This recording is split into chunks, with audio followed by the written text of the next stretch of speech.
Mr. Harrison's hands shook as he watched through the hospital window. His heart almost stopped beating. There, in his daughter's room, was a dirty boy he had never seen before.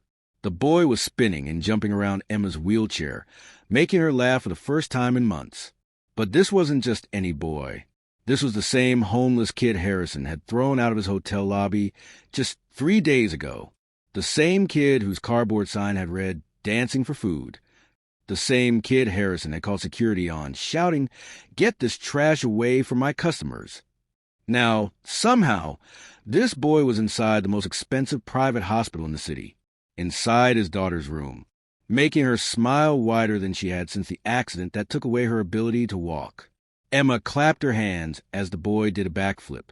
"Do it again, Tommy. Do it again." Harrison's face turned red with anger. How dare this street rat sneak into his daughter's room? How had he even gotten past security? What if he was dangerous? What if he was here to hurt Emma or steal something? He grabbed the door handle, ready to burst in and drag the boy out by his dirty collar. But then he heard something that made him freeze. "Thank you for being my friend, Tommy," Emma whispered, tears rolling down her cheeks. "I thought nobody would ever want to play with me again." Harrison's hand trembled on the door handle. In 6 months since Emma's accident, she had barely spoken to anyone. Not to him, not to her doctors, not even to her favorite nurse. She had become silent and sad, staring out the window all day like she was waiting for her old life to come back. But now she was talking. She was laughing. She was happy. The homeless boy knelt beside Emma's wheelchair and gently took her hand. "You're the coolest person I know, Emma. Being in a wheelchair doesn't change that. You're still amazing." Harrison stepped back from the door, his mind spinning with confusion. This dirty kid from the streets was saying exactly what Harrison had been trying to tell Emma for months. But coming from Tommy, she actually believed it. Just then, Tommy looked toward the window and saw Harrison watching. Their eyes met through glass. Tommy's face went white with fear. He knew exactly who Harrison was. The mean man in the expensive suit who had him thrown out onto the cold street. The man who had laughed when Tommy said he was just trying to earn money for food. Tommy jumped to his feet, ready to run. But before he could move, something happened that nobody expected. Emma grabbed Tommy's arm and looked straight at her father through the window. Her voice was stronger than Harrison had heard in months. "Daddy, please don't hurt my friend." Harrison's blood boiled as he stormed into the room. His expensive shoes clicked loudly on the hospital floor like thunder. Tommy backed against the wall, his heart beating so fast it felt like it might explode. "Security!" Harrison shouted into the hallway. "Security! Daddy, no!" Emma cried, wheeling her chair between her father and Tommy. "Tommy is my friend." "Friend?" Harrison's voice was ice cold. "Emma, this boy is a criminal. He doesn't belong here. He's probably covered in diseases." Tommy's eyes filled with tears, but he didn't run. He couldn't leave Emma alone when she was upset. Even though he was terrified, he stepped forward. "Please, sir." Tommy's voice shook. "I wasn't trying to cause trouble. I heard crying." "Crying?" Harrison laughed, but it wasn't a happy laugh. It was a scary kind that made Tommy's skin crawl. 3 days ago, Tommy continued, his words coming out fast, "I was sleeping in the alley behind the hospital. I heard someone crying through the window. Really sad crying that made my chest hurt." Emma wiped her eyes. "That was me. I cry every night." Harrison's anger flickered for just a second. He knew Emma cried at night. He heard her through the walls of their mansion. But he never knew what to say to make it stop. "I started coming to the window every night," Tommy explained. "I would do little dances and funny moves to try to make the crying stop. Then yesterday, a nurse saw me and she let me in. Just then, Nurse Patricia appeared in the doorway with 2 security guards. She was a kind woman with gray hair who had worked at the hospital for 20 years. "Mr. Harrison," she said softly, "please don't blame Tommy." Harrison spun around. "You let him in? Do you know who I am? I donate millions to this hospital." "I know exactly who you are," Nurse Patricia said, not backing down. "And I know your daughter hasn't smiled once in 6 months. until Tommy started visiting. The security guards moved toward Tommy, but Emma wheeled her chair in front of him again. "If you take Tommy away, I'll never speak to you again, Daddy," Emma said, her voice strong and clear. "I mean it. Never." Harrison stared at his daughter. In the past 6 months, she had become a shadow of herself. Quiet, sad, empty. But now, defending this homeless boy, she looked like the brave little girl she used to be. "Emma, you don't understand," Harrison said, trying to sound gentler. "This boy is dangerous. He lives on the streets. He could hurt you." "Hurt me?" Emma laughed, and it was the first real laugh Harrison had heard from her since the accident. "Daddy, Tommy saved me." "Saved you from what?" Emma's voice dropped to a whisper. "From wanting to give up." The room went completely silent. Even the security guards stopped moving. Tommy looked at Emma with wide eyes. "What do you mean?" Emma took a deep breath. "Before Tommy came, I was planning to stop taking my medicine. I wanted everything to end because I thought my life was over." Harrison felt like someone had punched him in the stomach. His little girl had been thinking about... No, he couldn't even think the words. "But then," Emma continued, "I heard Tommy singing in the alley. Really bad singing." Tommy blushed. "Hey, I'm getting better." "And I saw him doing these crazy dances in the rain, just to try to cheer up whoever was crying. Someone he didn't even know." Emma looked at her father. "That's when I realized there was still good in the world." Harrison's hands clenched into fists. Not from anger this time, but from pain. His own daughter had been suffering so much, and he had no idea. A homeless boy had saved her life, while he, with all his money and power, had failed her. Nurse Patricia stepped forward. "Mr. Harrison, there's something else you need to know about Tommy." "What now?" Harrison asked, exhausted. She looked at Tommy, who nodded sadly. "Tommy's not just homeless," she said quietly. "He's been living on the streets since his parents died in a car accident 6 months ago. The same week as Emma's accident." Harrison's world tilted. The same week? But before anyone could say another word, Tommy collapsed to the floor, his body shaking violently. "Tommy!" Emma screamed, trying to get out of her wheelchair to reach him. Nurse Patricia rushed to Tommy's side and felt his forehead. "He's burning up with fever. When did you last eat, sweetheart?"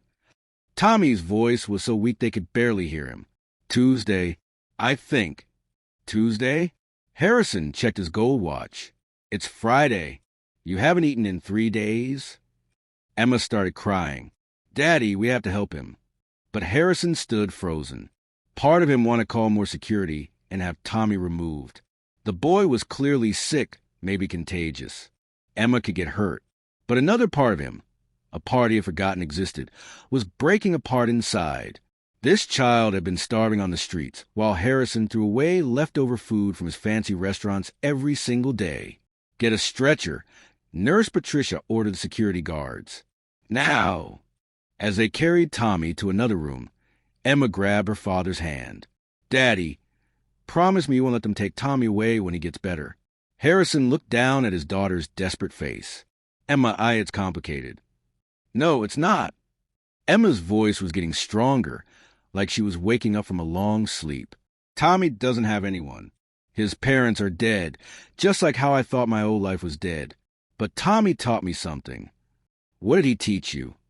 "That being broken doesn't mean you're worthless." Emma wiped her eyes. "Tommy lost everything, but he still tried to help a stranger who was crying. That makes him a hero, Daddy." Harrison felt something crack inside his chest. When was the last time Emma had called him Daddy with love instead of sadness? Dr. Martinez, the hospital's head doctor, appeared in the doorway. "Mr. Harrison, we need to talk about the boy." They stepped into the hallway, leaving Emma with Nurse Patricia. "What's wrong with him?" Harrison asked. "Malnutrition, exhaustion, and pneumonia," Dr. Martinez said quietly. "But that's not the worst part. We found something when we checked his identification." Harrison's stomach twisted. "What?" Dr. Martinez handed him a crumpled piece of paper. It was a hospital bracelet, old and dirty. Harrison read the name and date.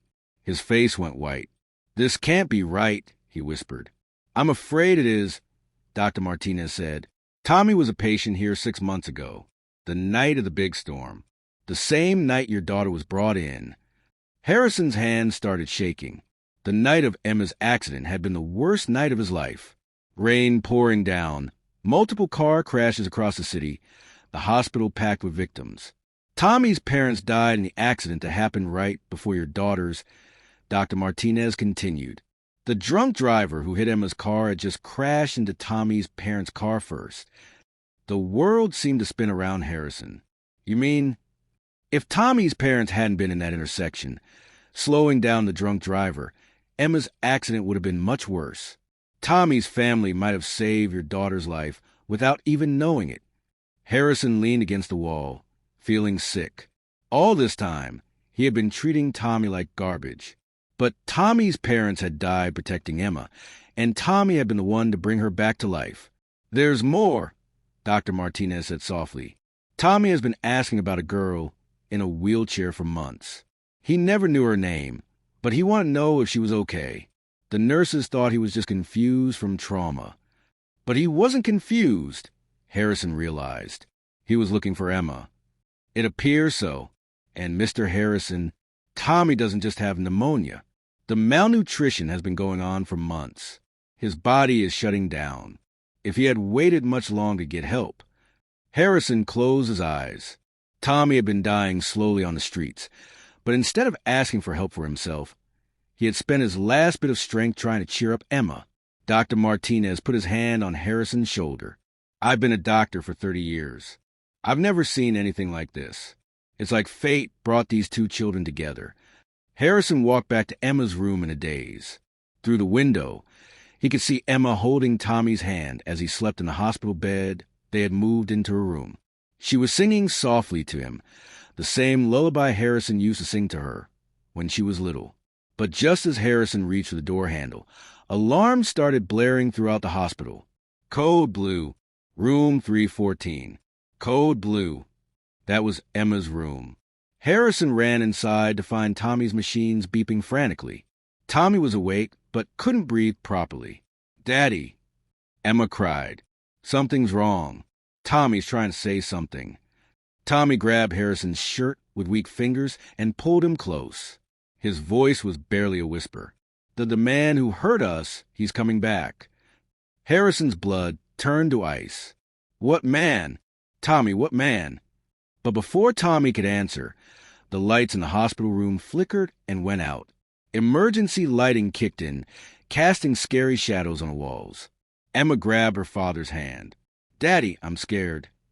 Through the window, Harrison saw a figure in a dark coat walking slowly down the hospital hallway. The man was limping and kept looking into each room like he was searching for someone. "Hide," Tommy whispered, trying to sit up despite his fever. He found me." "Who found you?"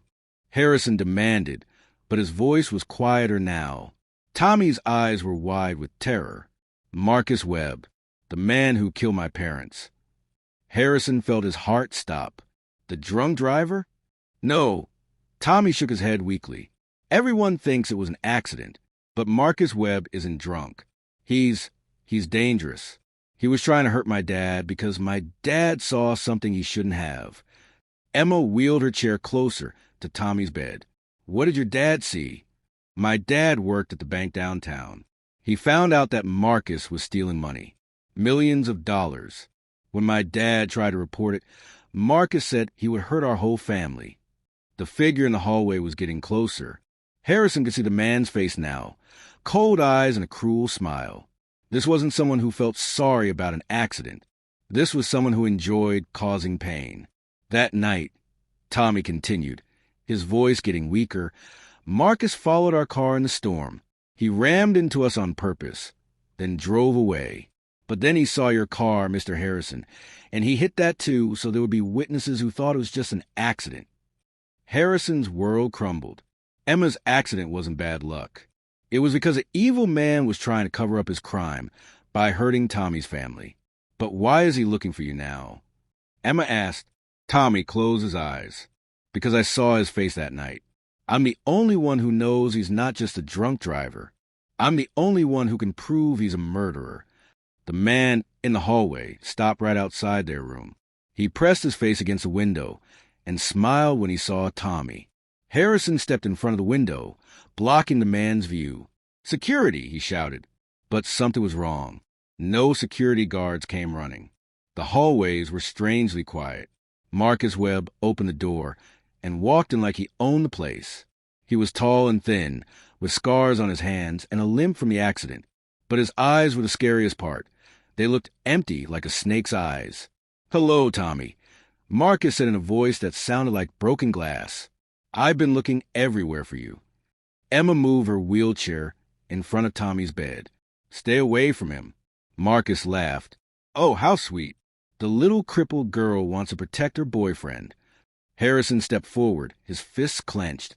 "Get out of this room right now, or I'll—" "You'll what?" Marcus pulled something from his coat. It was a small knife, and it gleamed under the emergency lights. "Call security?" "I already took care of the security guards. Told them there was a gas leak in the basement. They're all downstairs trying to fix a problem that doesn't exist." Tommy tried to sit up. "Leave them alone, Marcus. I'm the one you want." "That's right." Marcus smiled his cruel smile. "You're the only loose end left. Once you're gone, no one will ever know what really happened that night." "Except I will," said a new voice from the doorway. Everyone turned. It was Nurse Patricia, but she wasn't alone. Behind her stood a police officer with his hand on his radio. Marcus's face went white. "How did you—" "Tommy's been talking to me for weeks," Nurse Patricia said calmly. "He was scared to go to the police because he thought no one would believe a homeless boy. But I believed him, and I've been investigating." The police officer stepped forward. "Marcus Webb, you're under arrest for the murder of David and Sarah Thompson and the attempted murder of Tommy Thompson and Emma Harrison." Marcus raised his knife. "I don't think so." But before he could move, something amazing happened. Emma, who everyone thought could never walk again, suddenly stood up from her wheelchair.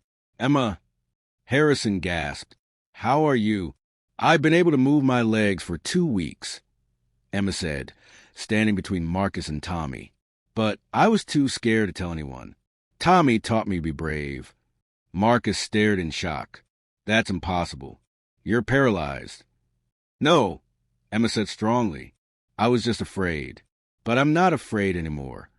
She grabbed a heavy medical tray from beside the bed and swung it at Marcus's hand. The knife went flying across the room. The police officer tackled Marcus to the ground and put handcuffs on him. "You kids have no idea what you've done," Marcus snarled as they dragged him away. "I have friends everywhere. Rich friends who helped me steal that money. This isn't over." But as Marcus was taken away, Tommy grabbed Harrison's shirt one more time. "Mr. Harrison," he whispered urgently, "Marcus is right. He does have powerful friends. And they're going to come for all of us now." Harrison's hands shook as he held Tommy's weak fingers. "What friends? Who else is involved?" But before Tommy could answer, Harrison's phone rang. The caller ID made his blood freeze. "Mayor Richard Stone, private line." "Answer it," Tommy whispered, "but don't trust him." Harrison stared at Tommy in confusion, then answered the phone. "Harrison." Mayor Stone's voice was loud and cheerful. "I just heard about the excitement at the hospital. Terrible business with that Webb fellow. I'm so glad Emma and her new little friend are safe." "Thank you, Mayor," Harrison said carefully. "How did you hear about it so quickly?" "Oh, news travels fast in this city. Listen, I'm calling because I have a wonderful idea. Why don't you bring that homeless boy to live at one of my youth centers? We have excellent facilities, and he'd be much safer there than anywhere else." Tommy was shaking his head frantically and mouthing the word no. "That's very kind," Harrison said slowly, "but I think Tommy should stay here until he's fully recovered." There was a long pause. When Mayor Stone spoke again, his voice was different, colder. "Harrison, I really think you should reconsider. That boy has been through so much trauma. Sometimes traumatized children say things that aren't true, make up stories. It would be terrible if he said something that hurt innocent people." Harrison's stomach twisted. "What kind of stories?" "Oh, you know how children are.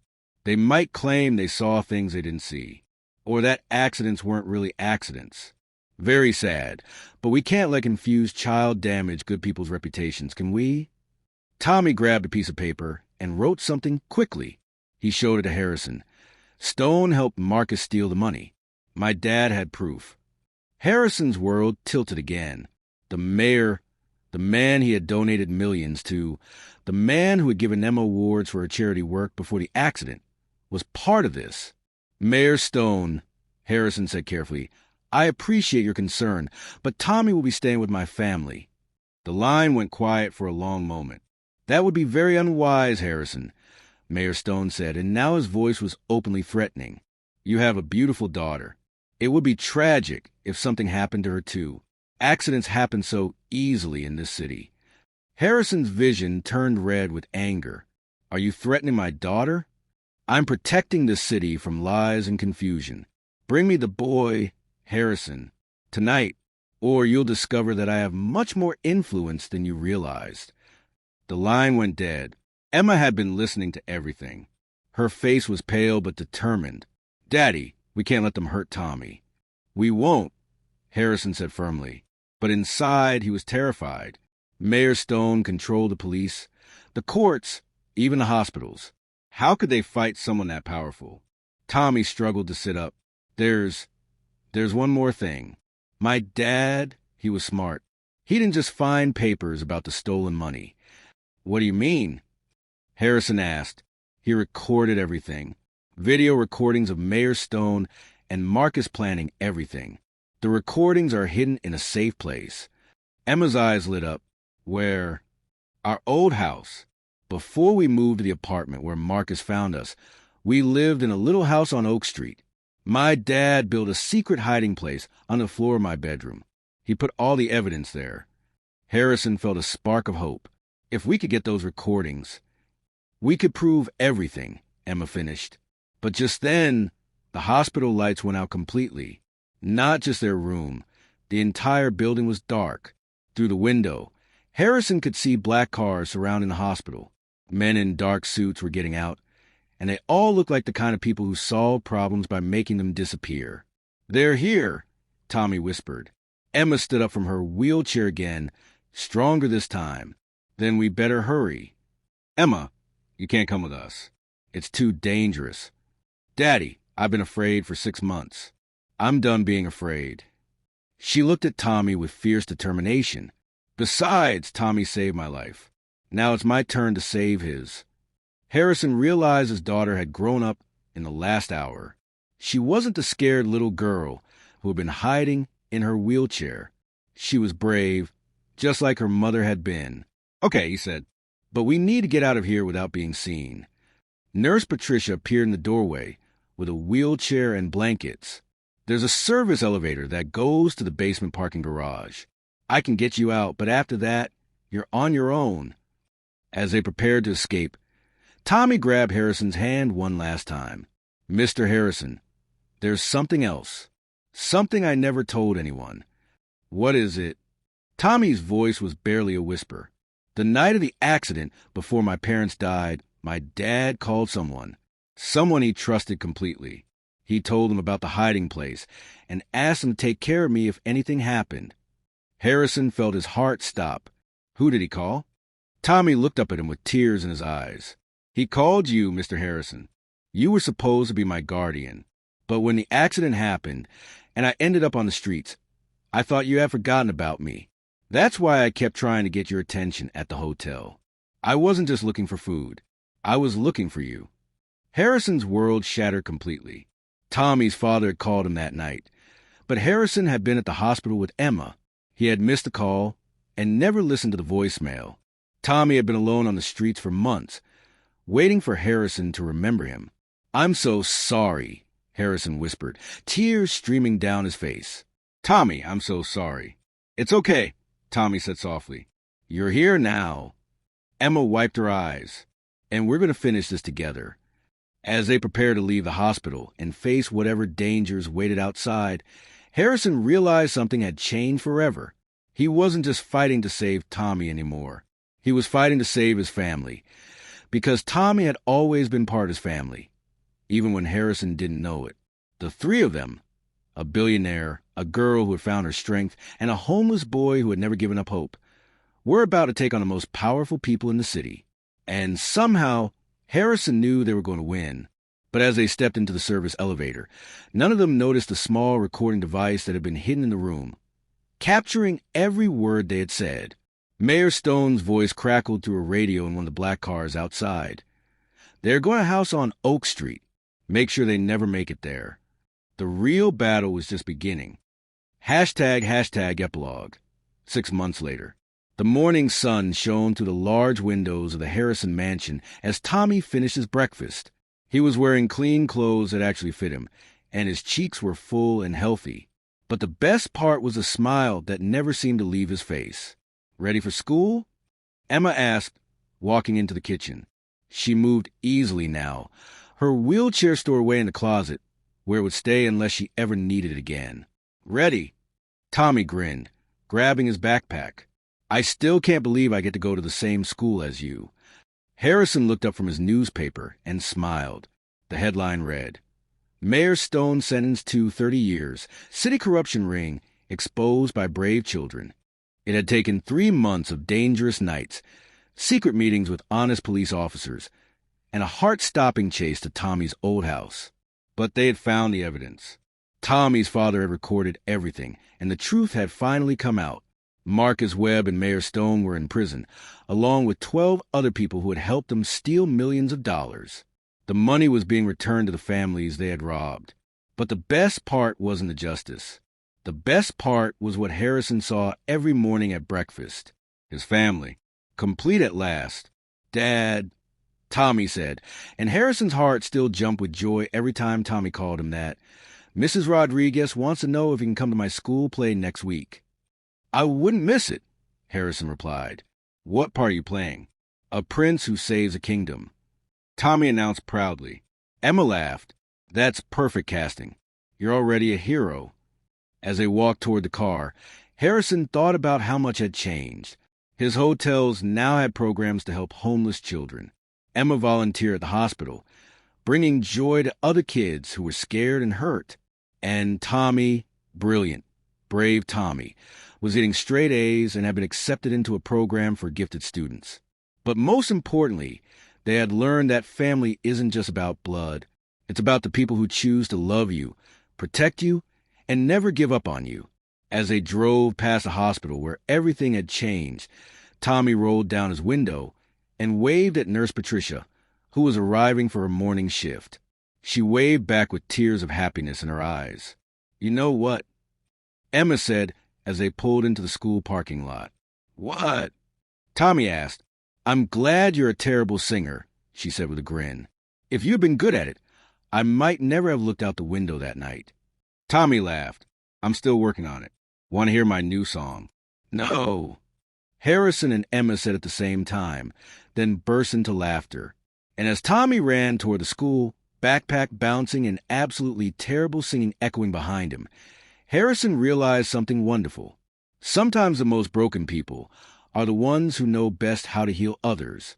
Sometimes the smallest act of kindness can change everything. And sometimes the family you choose is even stronger than the family you're born with. Tommy Thompson Harrison was home at last, and so was everyone who loved him. Did this story touch your heart?